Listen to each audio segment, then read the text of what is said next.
تو اس طرح سے جو امی کا لفظ ہے یہ بھی اپنے دونوں پہلو رکھتا ہے. عربوں کے ہاں اس کا ایک لغوی معنی تھا جو علماء بیان کر رہے ہیں، بالکل درست ہے، اور دوسرا معنی اصطلاحی تھا، اور قرآن مجید میں یہ اسی معنی میں استعمال ہوا ہے.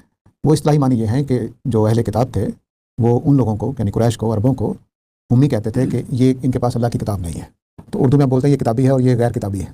تو امی کا ایک مطلب غیر کتابی ہے، اور یعنی وہ قوم جس کے پاس پہلے سے کوئی کتاب نہیں چلی آ رہی، اللہ کی کتاب اہل کتاب کا مطلب جن کے پاس اللہ کی کتاب. تو اہل کتاب جو تھے وہ اللہ کی ہدایت والے سمجھے جاتے تھے، اور امیین جو ہیں وہ اپنی ماں کی ہدایت پر سمجھے جاتے تھے کہ ان کے پاس اللہ کی کتاب نہیں ہے.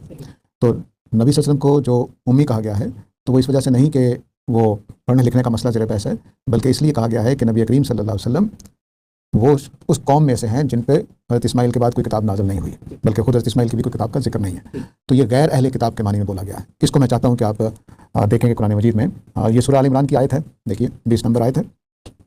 اس آیت میں یہ کلام کے جو اصول ہوتے ہیں اس میں دیکھیے وَقُلْ لِلَّذِينَ أُوتُوا الْكِتَابَ وَالْأُمِّيِّينَ، تم اوت الکتاب سے کہہ دو یعنی اہل کتاب سے کہہ دو، اور امیین سے کہہ دو یعنی جن کے پاس کتاب نہیں ہے.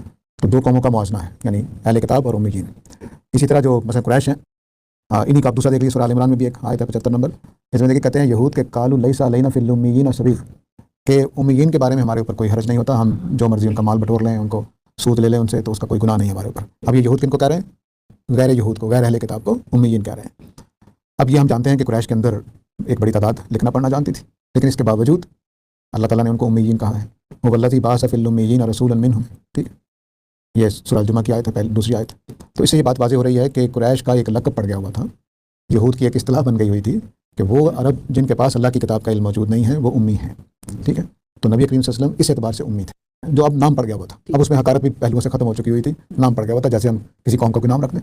ٹھیک ہے، تو ایک تو یہ بات ہے کہ قریش میں اب جو لیڈرشپ ہے ساری، بدر کا واقعہ گواہ ہے کہ بدر کے قیدیوں کہا گیا کہ تم بچوں کو پڑھا دو، تمہارا یہی فدیہ ہوگا جان چھوڑنے کا، یعنی ان کی غلامی ہو، جو جنگی قیدی بنائے گئے تھے ان کو آزاد کرنے کا یہ فدیہ رکھا گیا تھا. تو اس کا مطلب ہے جتنے قیدی آئے تھے وہ پڑھنا لکھنا جانتے تھے.